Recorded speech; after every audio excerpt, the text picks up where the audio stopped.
हमारे इस चैनल मैथिली गंगा को लाल बटन दबाकर सब्सक्राइब करें व घंटी के निशान का बटन दबाएं ताकि सभी नए वीडियो आप तक तुरंत पहुंचे बिल्कुल मुफ्त।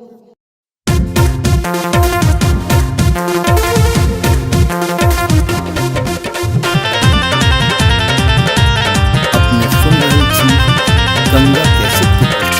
पिया कहला कातिया के हन भेलै छतिया के हन भेलै छतिया के ननदो हे के ननदो के हन भेलौ तोहर भैया के ननदो के हन भेलौ तोहर भैया के ननदो।